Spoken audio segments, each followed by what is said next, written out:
I was walking toward the elevator when a stranger grabbed my arm and whispered urgently, "Sir, don't go up there. Your daughter-in-law has been planning this for months." My blood ran cold. But when I arrived at the meeting, she fainted the moment she saw me. Follow my story until the end and comment the city you're watching from so I can see how far my story has reached. I never imagined that a Thursday afternoon could shatter everything I believed about my family. The call from Peterson Walsh and Associates came at exactly 10:00 a.m. "Mr. Peterson, we're ready to finalize your wife's estate settlement. Can you be here at 3:00 today?" The attorney's voice was crisp, businesslike. I agreed immediately. After 3 months of paperwork and legal delays, I was ready to close this painful chapter. Martha had been gone for 92 days, but I still counted each one. 47 years of marriage doesn't just end with funeral services and sympathy cards. The house felt enormous without her morning coffee routine, her evening news commentary, her gentle corrections when I misplaced my reading glasses. At 75, I thought I understood loss, but losing your life partner teaches you new depths of loneliness. The drive downtown took longer than expected. Traffic crawled through construction zones, giving me too much time to think. Martha and I had reviewed our wills countless times over the years. Everything was straightforward. The house, our savings, the small investment portfolio we'd built together, it all came to me with provisions for our son David and his family after my passing.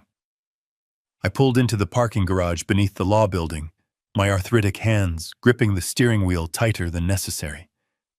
The concrete structure felt cold, unwelcoming. I gathered my leather portfolio containing the documents they'd requested, took a steadying breath, and started toward the elevator bank. That's when I heard the voice behind me. "Excuse me, sir. Sir, please wait." I turned to see a man emerging from behind a concrete pillar. He appeared to be in his 50s, wearing clothes that had seen better days. A faded denim jacket, worn boots, graying hair that needed cutting. My first instinct was to keep walking. Martha had always warned me about parking garages, about strangers approaching elderly people with valuables. But something in his expression stopped me. His eyes weren't threatening or desperate. They were concerned, almost frantic with worry. "Please, sir, I need to tell you something important," he said, maintaining a respectful distance. "You're John Peterson, right, Martha's husband?" My heart began racing. How did this stranger know my name, know about Martha? "I don't know who you are, but I need you to leave me alone," I said, reaching for my cell phone while trying to keep my voice steady. "Sir, please. I know how this looks, but I used to work for Peterson Walsh and Associates upstairs. They fired me 3 weeks ago, but before they let me go, I overheard conversations, things about your wife's estate that you need to know." I froze. Peterson Walsh and Associates was Martha's law firm, the same firm I was about to meet with. The man glanced around nervously, checking to make sure we weren't being observed. "Your daughter-in-law Amanda, she's been working with certain people at the firm.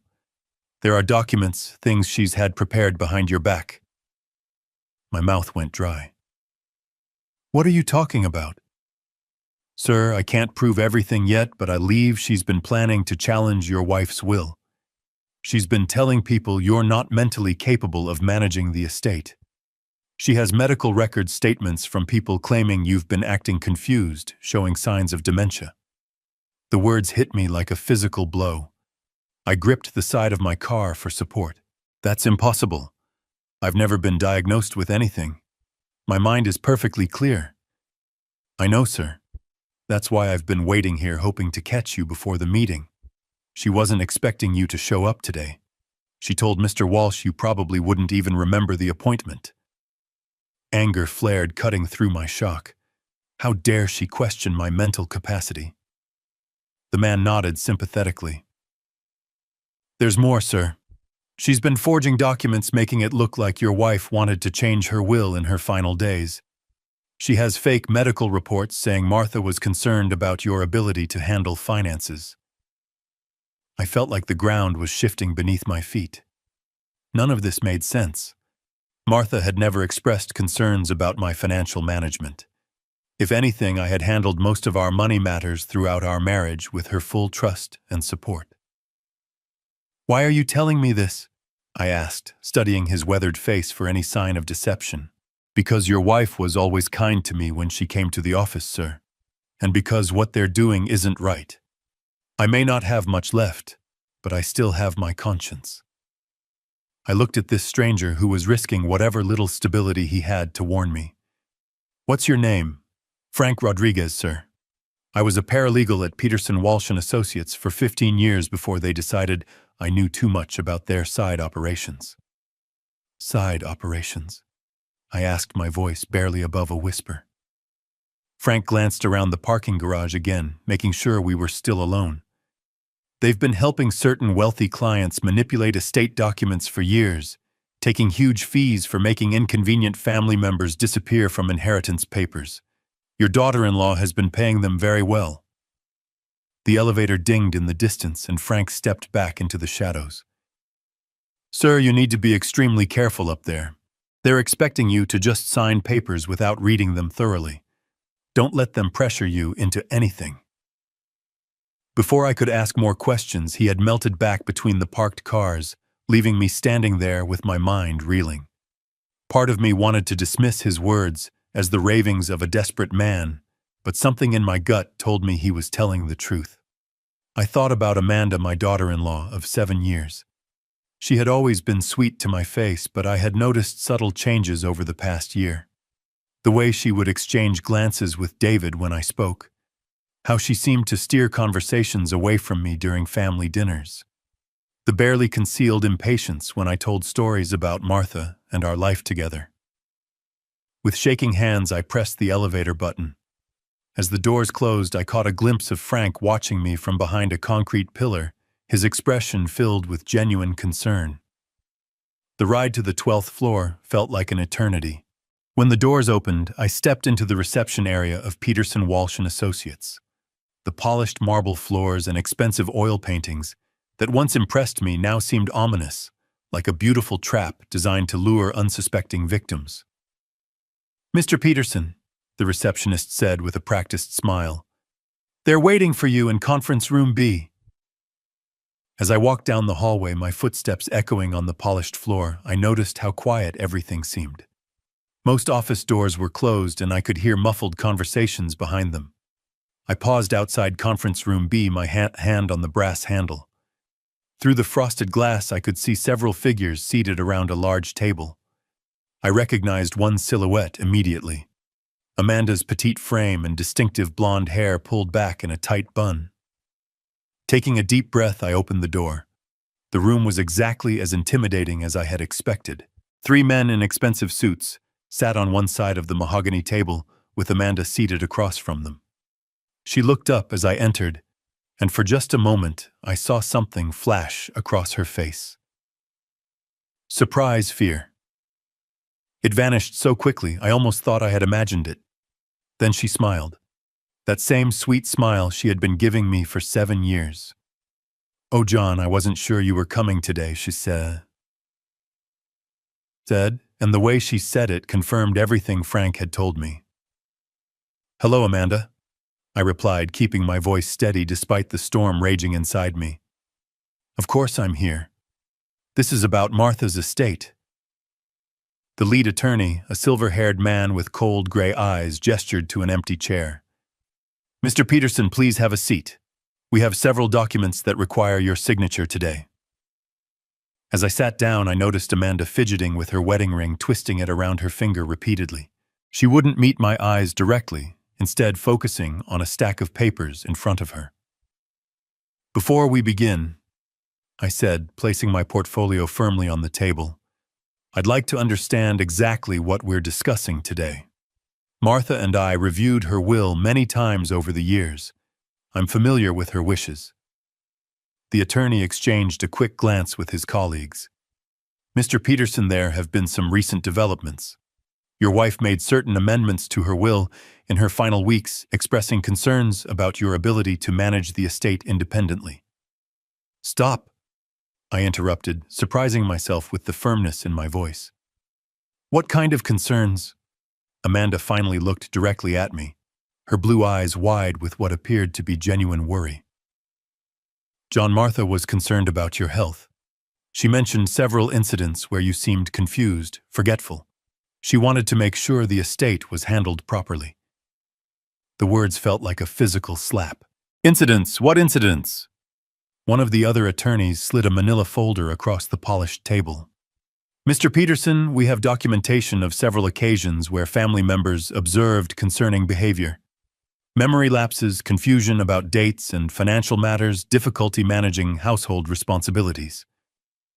I opened the folder with trembling hands. Inside were what appeared to be medical reports, written statements, and even photographs. My breath caught as I recognized Amanda's handwriting on one of the statements dated just 2 months ago. John became extremely agitated when asked about paying bills, I read aloud. He couldn't remember what checks he had written or how much money he had in his accounts. When David tried to help him organize his finances, John accused him of trying to control his money. My hands were shaking so badly I could barely hold the paper. This is completely false.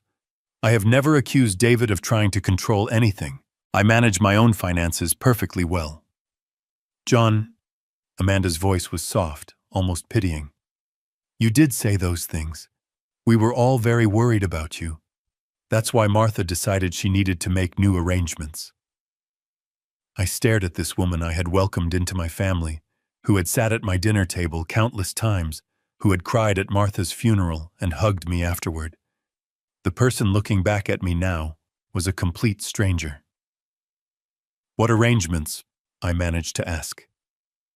The lead attorney cleared his throat. Your wife amended her will to establish a trust. The estate would be managed by trustees, in this case your son David and his wife Amanda, with provisions for your care and living expenses. The room started spinning. I gripped the edge of the table to steady myself. You're telling me Martha didn't trust me to handle my own money? It wasn't about trust, John, Amanda said quickly.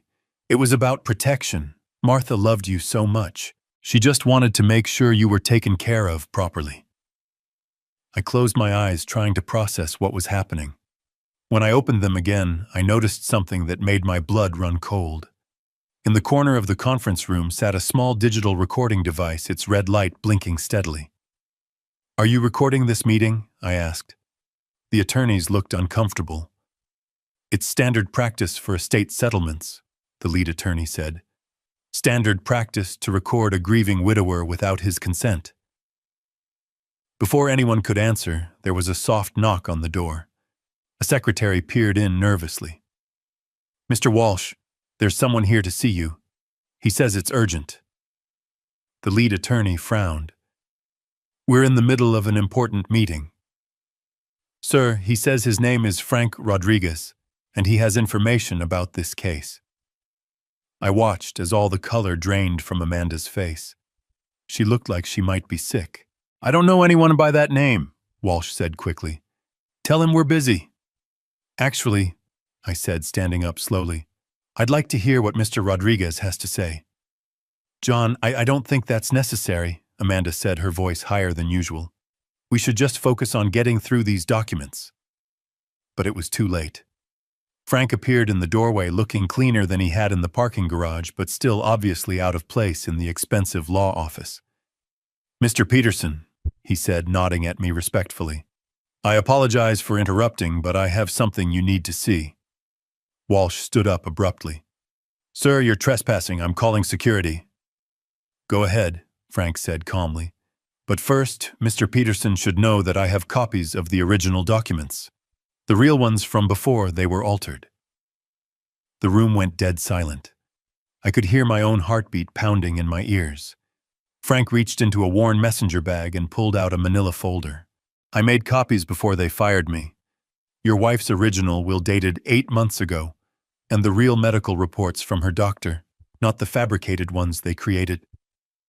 Amanda suddenly stood up, swaying slightly. I don't feel well, she mumbled. Sit down, Amanda, I said, my voice harder than I'd ever heard it. You're going to want to hear this. Frank opened his folder and pulled out several documents. Mr. Peterson, your wife never changed her will.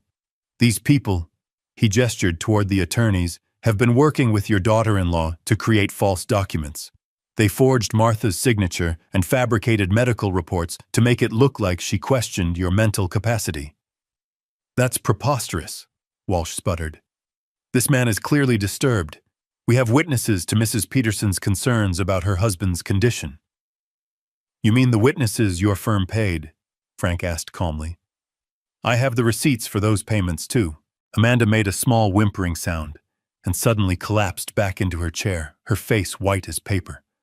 For a moment I thought she had fainted, but her eyes were still open, darting frantically around the room like a trapped animal. Why? I asked her, my voice barely above a whisper. Why would you do this to me? Amanda's mouth opened and closed several times before any words came out. David and I have debts, John. Serious debts. The house, his consulting business, everything is mortgaged beyond our means. You needed to steal from me, I finished for her. Frank placed Martha's original will in front of me. Mr. Peterson, this is your wife's real will, signed and witnessed properly 6 months before her death. Everything she owned comes to you exactly as you believed. I looked down at Martha's familiar signature, the same flowing script I had seen her write thousands of times over our 47 years of marriage. Seeing it there real and unchanged brought tears to my eyes. How long have you been planning this? I asked Amanda. She was crying now, mascara running down her cheeks in dark streaks. It wasn't supposed to hurt you. We were going to make sure you were comfortable. The trust would have provided for everything you needed. While you controlled every penny, I said. Frank, what exactly were they planning? Frank pulled out another document. The trust they designed would have paid you $45,000 annually for living expenses, while the remainder of the estate, approximately $400,000, would be used to pay off their debts and provide them with a management fee of $25,000 per year. The betrayal cut deeper than I could have imagined. This wasn't just about money. This was about my son and his wife systematically planning to control every aspect of my remaining years. Does David know? I asked Amanda. Is my son part of this? She hesitated, and that hesitation told me everything I needed to know. He knows about the debts, she said finally. And he knows we were hoping the inheritance would solve our problems. But he doesn't know about the fake documents or the lies about your mental state.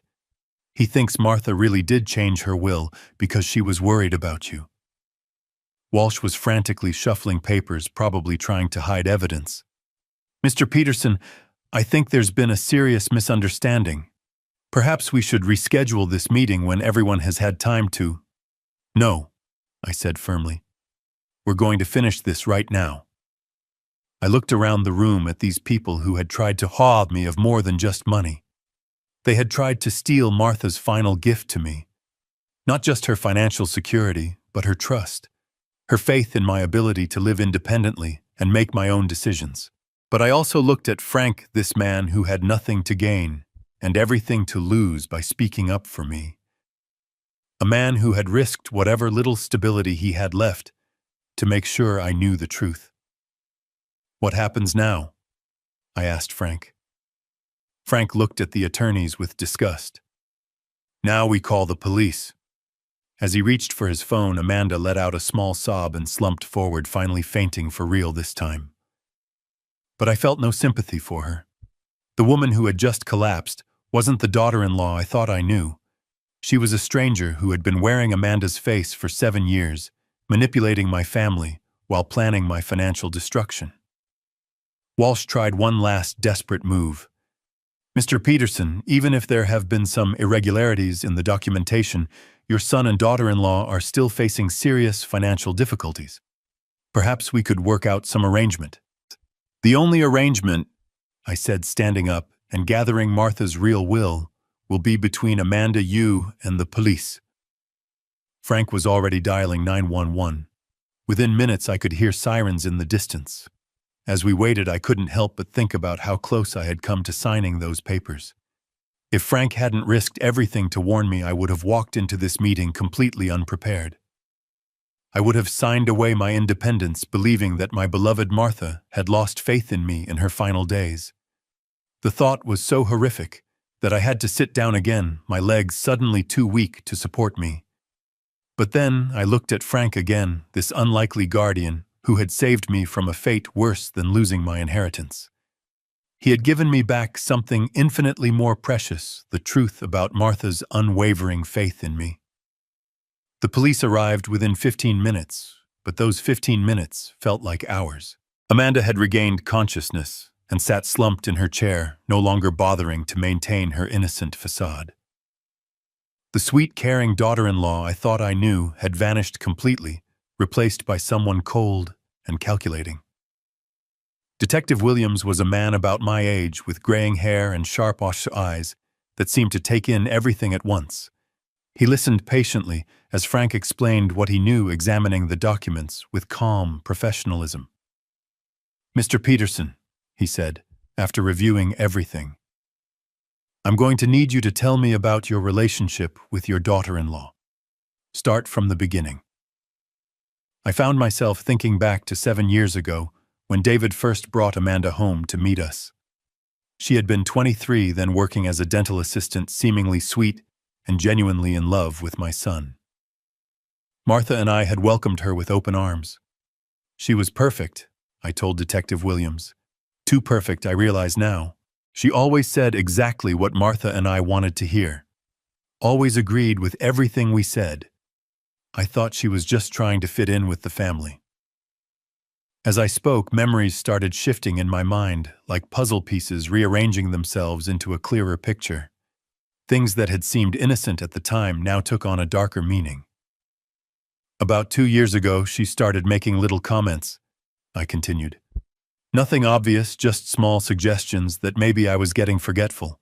She'd ask if I remembered conversations we'd supposedly had, events that I was certain had never happened." Amanda looked up at me, then her eyes red and swollen. "John, I was genuinely concerned about you." "No!" I cut her off, surprising myself with the strength in my voice. "You were planting seeds, making me question my own memory." Detective Williams turned to Frank. "Mr. Rodriguez, can you tell me more about what you witnessed at the law firm?"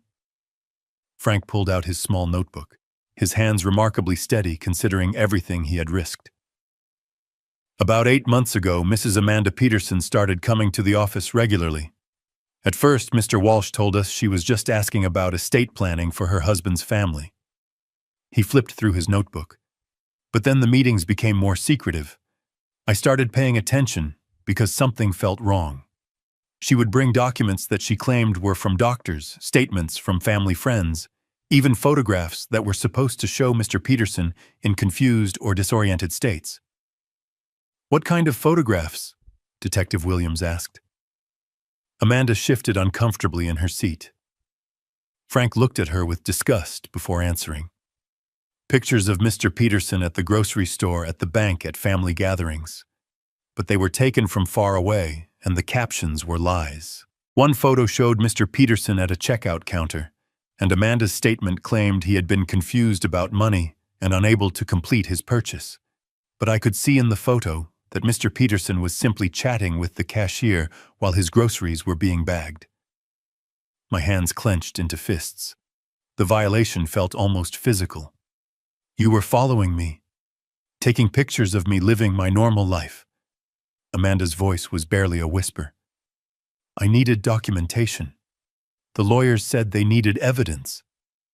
"Evidence of what? Of me grocery shopping? Of me talking to people?" Detective Williams made notes as she spoke. "Mr. Peterson, were you aware of any financial difficulties your son and daughter-in-law might have been experiencing?" I shook my head. "David always seemed to be doing well. He has his own consulting business. They live in a beautiful house in Westfield. They take expensive vacations every year." "All funded by debt," Amanda said, suddenly her voice bitter. "The house has 2 mortgages. The business is barely breaking even. The vacations went on credit cards. We owe over $280,000. The number hit me like a punch to the stomach. How is that possible? David's business started failing 3 years ago. Amanda continued, tears streaming down her face again. He was too proud to tell you and Martha. He kept borrowing money thinking he could turn it around. When Martha got sick, we realized the inheritance might be our only way out. I stared at her, trying to process this information. My son's struggling financially for 3 years, and he hadn't said a word to us. Martha would have helped in an instant if she had known. So instead of asking for help, you decided to steal from me, I said. It wasn't stealing, Amanda protested weakly. You would have been taken care of. The trust would have covered all your expenses. Frank snorted. A trust that would have paid him $45,000 a year, while the rest of the estate went to cover your debts. I saw the calculations, Mr. Peterson. They were planning to use your wife's money to pay off their credit cards and mortgages while keeping you on what amounted to an allowance. The betrayal cut deeper than I could have imagined. This wasn't just about money. This was about my son and his wife systematically planning to control every aspect of my remaining years. Does David know? I asked Amanda. Is he part of this conspiracy? She hesitated again, and that hesitation was more revealing than any words could be. He knows about the debts, she said finally, and he knows we were hoping the inheritance would solve our problems. But he doesn't know about the fake documents or the lies about your mental state. He thinks Martha really did change her will because she was concerned about you. Detective Williams looked up from his notes. So your husband believes his father genuinely thought his mother was becoming incompetent? Amanda nodded miserably. I've been telling him stories for months, little incidents that supposedly happened when he wasn't around. I made him believe that Martha was worried about John's memory, his decision-making abilities. The room felt like it was spinning. Not only had Amanda been lying to me, she had been poisoning my relationship with my own son, making him believe his mother had lost faith in me. What incidents? I demanded. Amanda looked like she wanted to disappear into her chair. I told him you forgot to turn off the stove and nearly started a fire, that you got lost driving to the grocery store, that you accused the mailman of stealing your mail, that you hid money around the house and then forgot where you put it. Each lie felt like a physical blow. None of that ever happened. I know, she whispered. Detective Williams closed his notebook. Mr.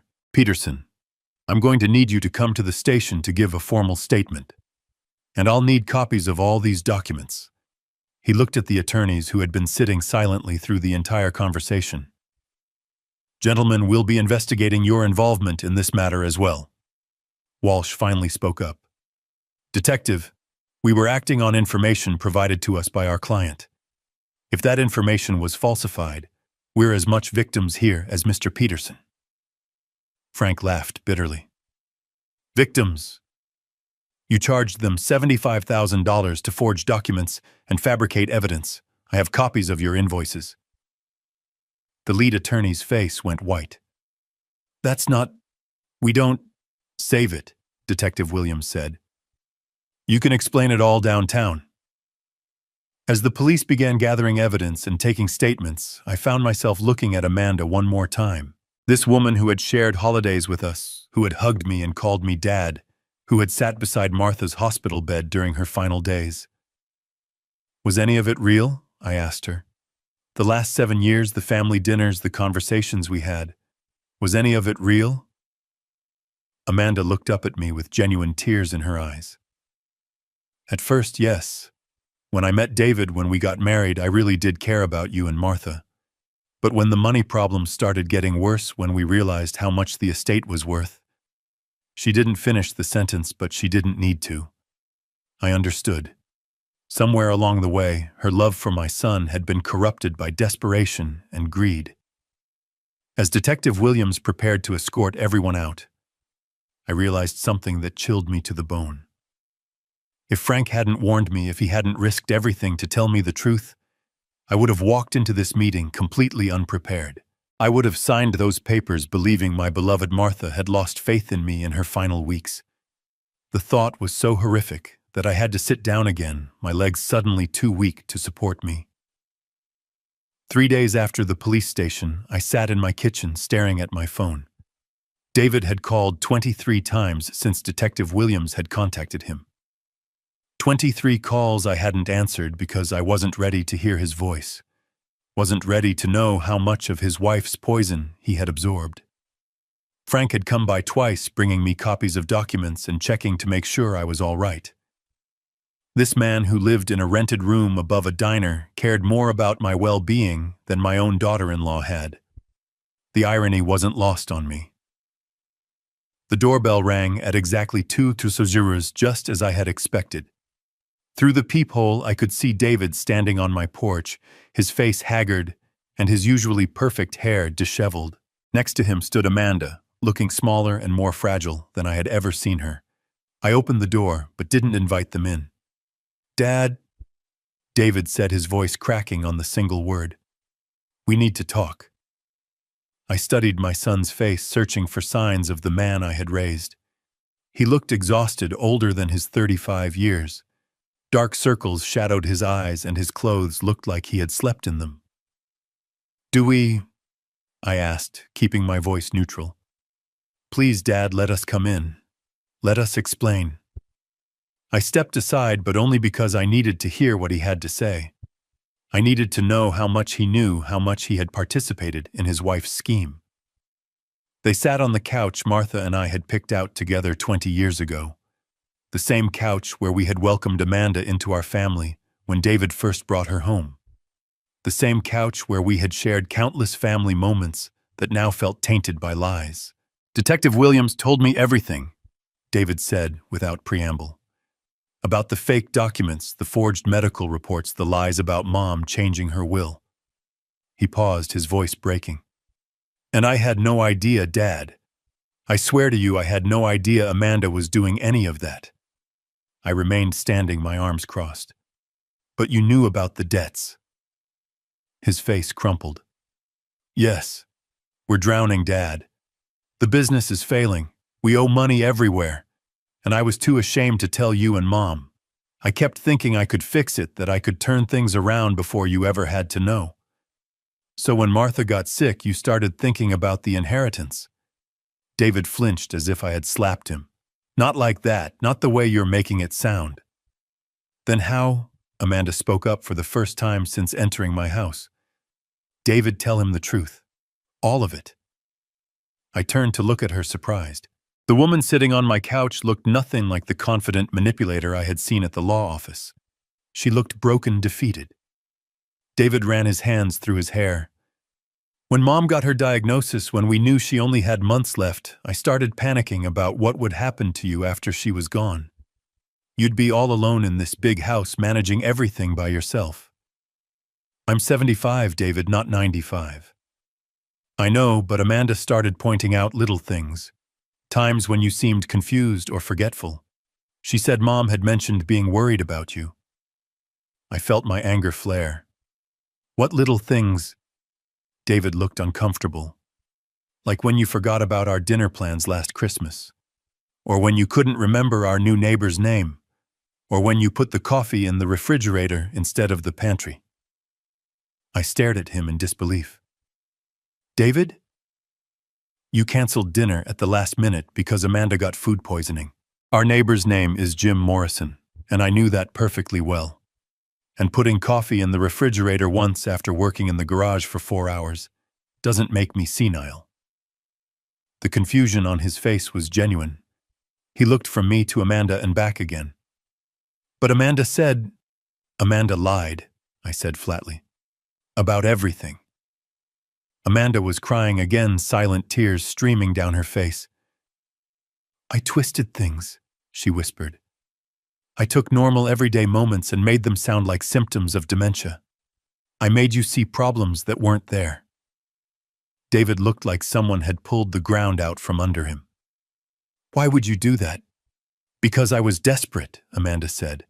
"Because we were losing everything. And I thought if you believed your father needed help managing the estate, maybe you'd be more willing to let us handle things for him." "Handle things," I repeated, You mean steal from me?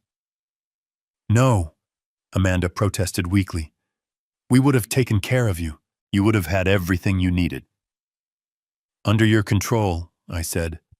$45,000 a year while you used Martha's money to pay off your credit cards and mortgages. David's head snapped up. What are you talking about? Ask your wife about the trust she had the lawyers draw up. Ask her about how much of the estate was going to be used to pay your debts while I lived on an allowance. I watched as understanding dawned on David's face. The horror, the realization of just how thoroughly he had been manipulated by his own wife. Amanda, he said, his voice barely audible. Tell me he's wrong. Amanda couldn't meet his eyes. The lawyer said it was the best way to protect everyone's interests. Everyone's interests, David exploded, jumping up from the couch. You were planning to steal my father's inheritance. We were drowning, Amanda screamed back, her composure finally cracking completely. Your business was failing. We owed money to everyone, and you were too proud to ask for help. I was trying to save us. By destroying my father, the raw pain in David's voice cut through my anger. I could see him realizing not just what Amanda had done, but how she had used his love for me against both of us. How she had made him complicit in doubting his own father while believing he was protecting me. David, I said quietly. Sit down.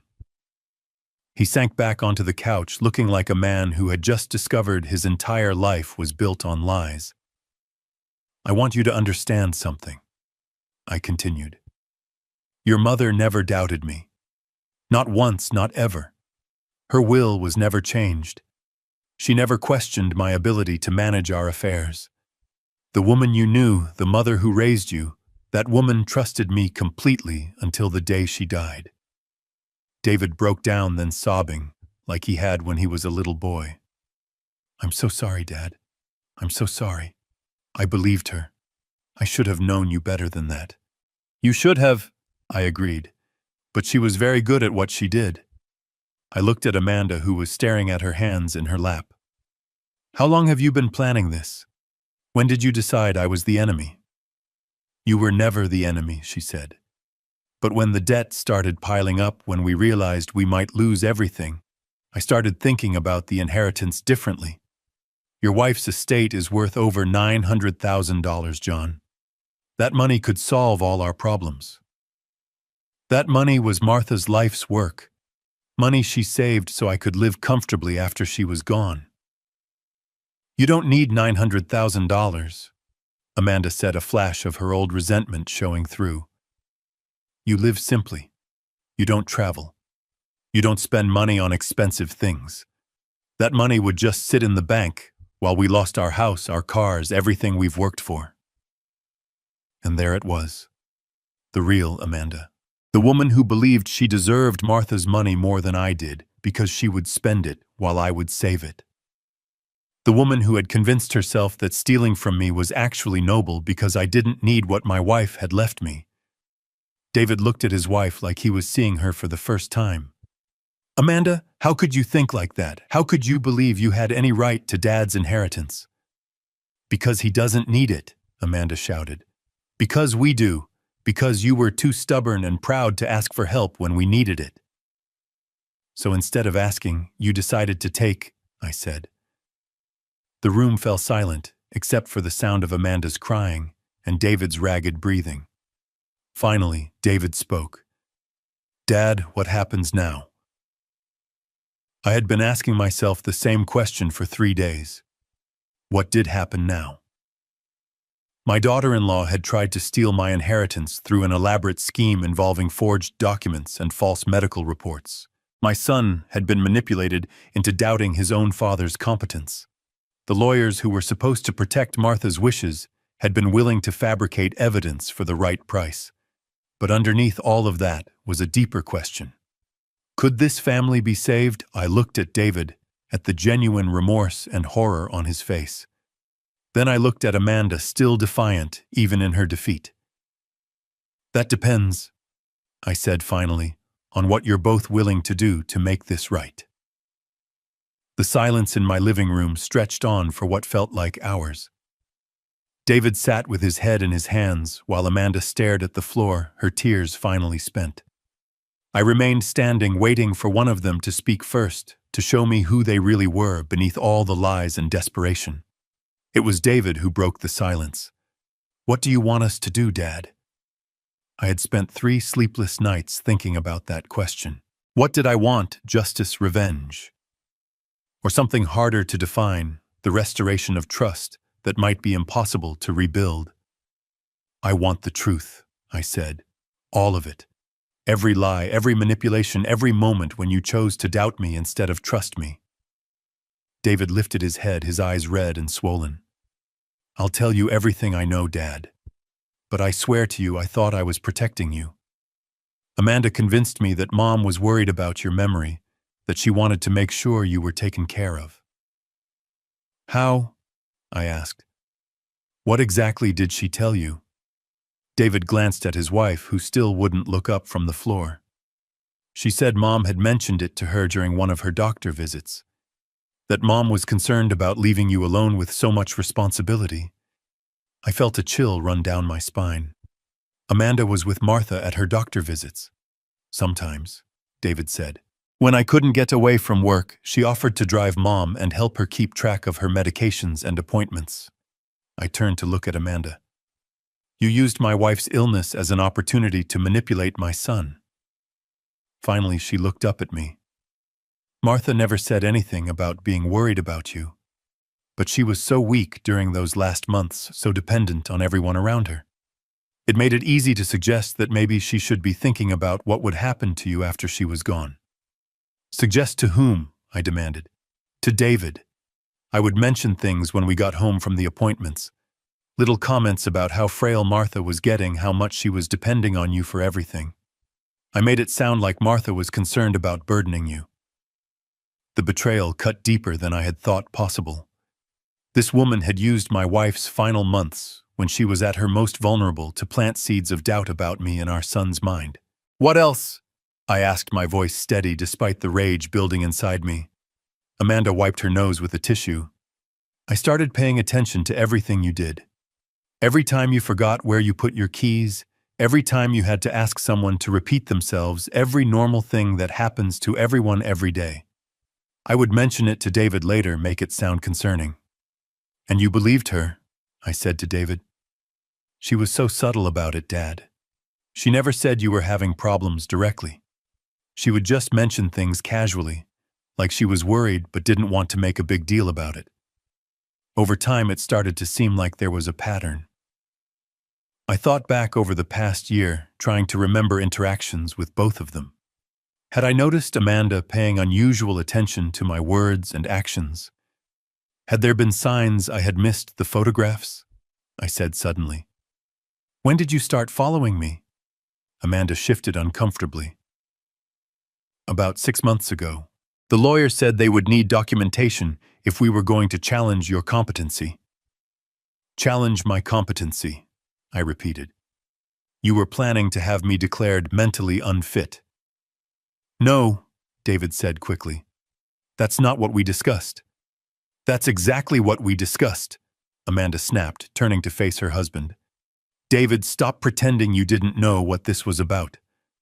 We talked about setting up a guardianship, about making sure your father was protected from making bad financial decisions." David's face went white. "I thought we were talking about helping him manage things, not taking away his rights." "They're the same thing," Amanda said. "A guardianship would have protected him while making sure the money was used responsibly." "Responsibly," I said. "You mean to pay off your debts?" "The debts were destroying us," Amanda said, her voice rising again. "Do you have any idea what it's like to lose everything? To have creditors calling you every day? To know that you're going to lose your house, your car, everything you've worked for? Do you have any idea what it's like to discover that your own family has been plotting against you?" I shot back. "To learn that the people you trusted most in the world were planning to have you declared incompetent so they could steal your money." "We weren't going to steal anything," David protested weakly. "The guardianship would have provided for you." David, I said, my voice gentler now because I could see he was finally understanding what had really been planned. The guardianship Amanda and the lawyers designed would have given me $45,000 a year to live on while the rest of Martha's estate paid off your debts. After that money was gone, what then? He stared at me, the full implications finally sinking in. There wouldn't have been anything left. Nothing, I confirmed. Your mother worked alongside me for 47 years, saved every penny we could, invested carefully, and built an estate that would have allowed me to live comfortably for the rest of my life. Your wife's plan would have wiped it out in less than 10 years. Amanda stood up suddenly, her face flushed with anger. This is all easy for you to judge, John. You've never been in serious debt. You've never faced losing everything. You don't know what desperation feels like. You're right, I said. I don't know what it feels like to be in your situation. But I know what it feels like to be betrayed by people I love. And I know what it feels like to discover that someone I welcomed into my family was willing to destroy me to save herself. I wasn't trying to destroy you, Amanda said. I was trying to save my marriage, my family, my life. At the cost of mine, I replied. The words hung in the air between us. For the first time since this nightmare began, I saw genuine recognition in Amanda's eyes. She finally understood what she had done, what she had been willing to do. David stood up and walked to the window, staring out at the garden Martha and I had planted together 25 years ago. What happens to us now, Dad? To our family? It was the question I had been dreading, because the truth was, I didn't know if we could come back from this. Trust, once broken so completely, might be impossible to repair. The lawyers will face criminal charges, I said. Frank has provided enough evidence to prove they were involved in document forgery and fraud. And Amanda? David asked without turning around. I looked at my daughter-in-law, this woman who had seemed so perfect when David first brought her home. That depends on what she does next. What do you mean? Amanda asked. Detective Williams told me that if you cooperate fully with the investigation, if you testify against the lawyers and help expose how this scheme worked, the district attorney might be willing to consider a plea agreement. And if I don't, then you'll face the full consequences of fraud, forgery, and conspiracy charges. Frank's evidence is thorough enough to convict you without your cooperation. Amanda sank back down onto the couch. What kind of plea agreement? I don't know, I admitted. That would be between you, your lawyer, and the district attorney. But Amanda, you need to understand something. Even if you avoid prison, even if you get probation or community service, this doesn't go away. You tried to steal from me. You manipulated my son into doubting me. You used my wife's illness to further your scheme. I know, she whispered.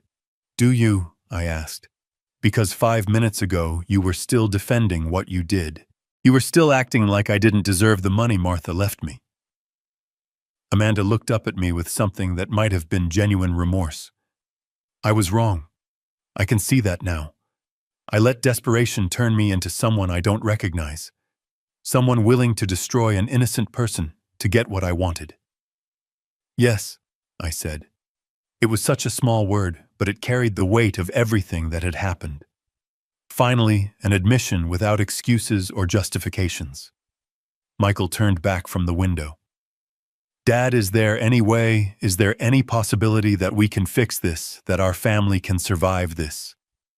I looked at my son, this man I had raised to be honest and kind, who had been manipulated into participating in his own father's betrayal. Then I looked at Amanda, who had orchestrated it all. I don't know, I said honestly. But I know what has to happen first. They both waited for me to continue. Amanda has to face the consequences of what she's done. She has to cooperate with the police, testify against the lawyers, and accept whatever punishment the court decides is appropriate. And David, you have to decide whether you can stay married to someone who was willing to do this to your father. David's face crumpled. Dad, she's my wife. I love her. I know you do, I said gently. But love isn't always enough. Trust is the foundation of any relationship. And she didn't just betray me. She manipulated you, lied to you, used your love for me against both of us. I can change, Amanda said desperately. I can be better. I can earn back your trust. Can you? I asked. Because this wasn't a moment of weakness, Amanda. This was months of planning, months of lies, months of watching me go about my daily life while plotting to destroy it. This was who you chose to be. The room fell silent again. Outside, I could hear the neighbor's dog barking and children playing in the street. The normal sounds of life continuing while my world had been turned upside down. What do you want from us? David asked finally. I want you to choose, I said. Both of you. Choose who you want to be going forward. Choose whether you want to be people who can live with the consequences of your actions or people who keep making excuses for them. It wasn't the answer they wanted, but it was the only one I had, because the truth was, I couldn't make this decision for them. I couldn't force David to leave his wife, and I couldn't force Amanda to become a different person. All I could do was decide what I was willing to accept in my own life. And I was no longer willing to accept being betrayed by people who claimed to love me. 8 months later, I sat in my garden on a crisp May morning, watching the roses bloom on the bushes Martha and I had planted for our 20th wedding anniversary. The seasons had a way of putting things in perspective. What seemed permanent and unchangeable in winter could be transformed completely by spring. Amanda had taken the plea agreement. 2 years of probation, 400 hours of community service, and full restitution of the legal fees that had been paid to Peterson Walsh and Associates. The lawyers had received prison sentences. Walsh got 3 years. His associates got 18 months each. Frank had been key to their convictions, his detailed documentation, and brave testimony, ensuring they faced the full consequences of their actions. But the legal resolution was only part of the story. The real healing had taken much longer and was still ongoing. David had moved out of the house he shared with Amanda 6 weeks after our confrontation in my living room. He was living in a small apartment downtown now, trying to figure out who he was, without the weight of her manipulation influencing his every decision. I keep second-guessing everything, he had told me during one of our weekly coffee meetings. Every memory, every conversation, every decision I made over the past few years. How much of it was really me, and how much was her telling me what to think? It was a question I understood all too well. I had spent months doing the same thing, replaying conversations and interactions, trying to separate truth from the carefully crafted lies that had been woven into my daily life. The divorce proceedings were almost complete. David had discovered even more deception as lawyers went through their finances. Credit cards opened in his name without his knowledge. Loans taken out against his business. Spending that Amanda had hidden from him for years. The financial situation was worse than either of us had realized. I had offered to help with the debts, but David had refused. Dad, I can't take your money to clean up the mess my wife made, he had said. I need to figure this out on my own, the right way this time. It was a decision I respected, even though it pained me to watch him struggle. He had sold the house in Westfield, was driving a 10-year-old Toyota instead of his BMW, and was working 14-hour days to rebuild his consulting business from the ground up. But there was something different about him now. A sense of purpose and integrity that reminded me of the man I had raised him to be. Frank had become an unexpected fixture in my life. I had hired him as a part-time assistant for my small real estate investments, and he was renting the apartment above my garage. Watching him transform from a desperate man living out of his car to someone with stability and purpose had been one of the few bright spots in this difficult time. Mr. Peterson, he called out as he walked across the lawn, carrying a tray with 2 cups of coffee. Thought you might like some company this morning. I smiled as he settled into the chair beside me. Thank you, Frank. How are you feeling about the business? Frank had recently started his own document security consulting firm, helping law offices implement better oversight procedures to prevent the kind of fraud we had exposed.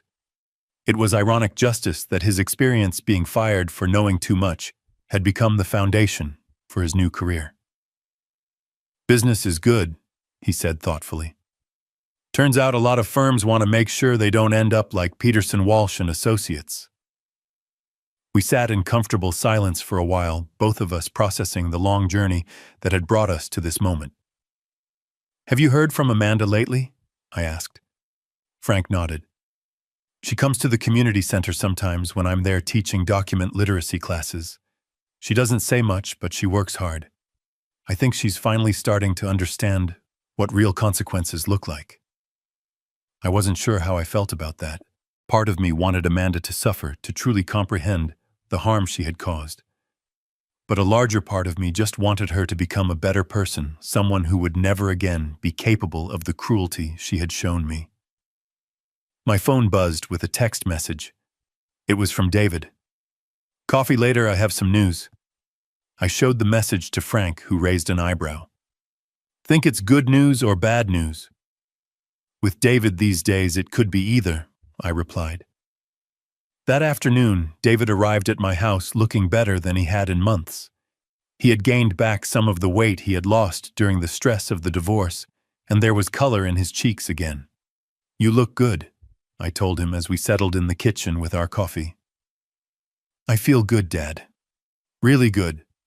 For the first time in years, I feel like I'm living my own life instead of managing someone else's crisis." He pulled out his phone and showed me a picture of a small storefront with Peterson Consulting Solutions painted on the window. "I signed the lease yesterday. My own office, my own business, built the right way this time."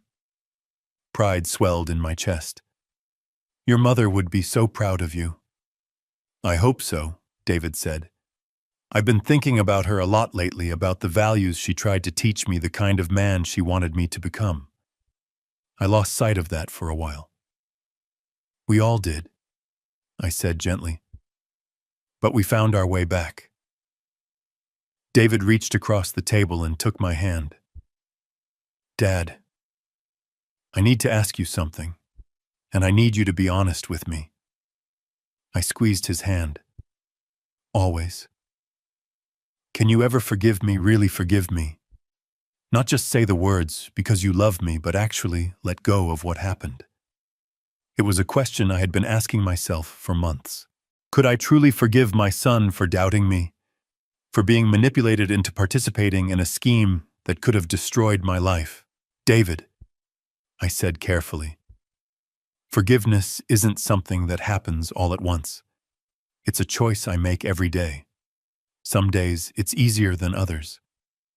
His eyes filled with tears. "I understand. But yeah," I continued, "I can forgive you. I have forgiven you, because I can see that you were a victim too. Amanda used your love for me against both of us." We sat in comfortable silence for a while, both of us processing the long journey that had brought us to this moment. "What about Amanda?" David asked finally. "What about her? Do you think you'll ever be able to forgive her?" I considered the question carefully. "I don't know. What she did was calculated, deliberate, cruel. She didn't just make a mistake or let desperation cloud her judgment for a moment. She spent months planning to destroy me. She says she's changed. Maybe she has. People can change, David. But forgiveness isn't about whether someone has changed. It's about whether I'm willing to carry the burden of anger and resentment. And I've decided I'm not." "So you have forgiven her?" "I've let go of the anger," I clarified. "That's not the same as forgiveness. And it's certainly not the same as trust. Amanda will never be welcome in my life again. But I refuse to let her steal any more of my peace." David nodded thoughtfully. As he prepared to leave, I walked him to the door. The sun was setting, painting the sky in brilliant oranges and purples. It was the kind of sunset Martha and I used to watch together from our back porch, her hand in mine as we talked about our dreams for the future. "Dad," David said as he hugged me goodbye. "Thank you for not giving up on me. Thank you for finding your way back." I replied. After he left, I walked through my house. This home Martha and I had built together over 4 decades of marriage. The rooms were quiet, but not lonely. I had thought that losing Martha would mean facing the rest of my life alone. But I had discovered something important over these past months. I wasn't alone. I had people in my life who genuinely cared about me. Frank, whose loyalty and courage had saved me from a terrible fate. David, who was working every day to become the man he was meant to be. Detective Williams, who still called to check on me. The staff at the community center where Amanda was doing her service, who had become friends after I started volunteering there myself. I had a life full of purpose and meaning. I was teaching financial literacy classes at the senior center, helping Frank expand his consulting business, and working with Detective Williams's department to help other elderly people recognize and avoid financial exploitation schemes. Most importantly, I had reclaimed my own story. For months, Amanda had been writing a narrative where I was a confused, incompetent old man who couldn't be trusted with his own life. But that was never true. I was a strong, capable man who had survived 47 years of marriage, raised a son, built a life, and faced down people who tried to destroy me. That evening, as I sat on the back porch with a cup of tea watching the stars emerge in the darkening sky, I felt something I hadn't experienced in months. Complete peace. Not the peace of having everything I wanted, but the peace of knowing exactly who I was and what I was worth. Martha's love lived on in the security she had provided for me and the values she had taught our son in the beautiful life we had built together. Amanda's scheme had failed not just because Frank had exposed it, but because the foundation Martha and I had built was stronger than the lies Amanda had tried to construct on top of it. I was 75 years old, and I was just beginning the best chapter of my life. The thought would have seemed impossible 8 months ago, but now it felt like the most natural thing in the world. I was free. Trust your instincts when something feels wrong. Family betrayal cuts deepest, but truth and integrity always prevail. Sometimes strangers show more loyalty than blood relatives. The greatest inheritance isn't money, it's maintaining your dignity and moral compass when others lose theirs. If this story resonated with you, please like and subscribe to hear more real-life stories about overcoming family betrayal and protecting yourself from those who would take advantage of your trust.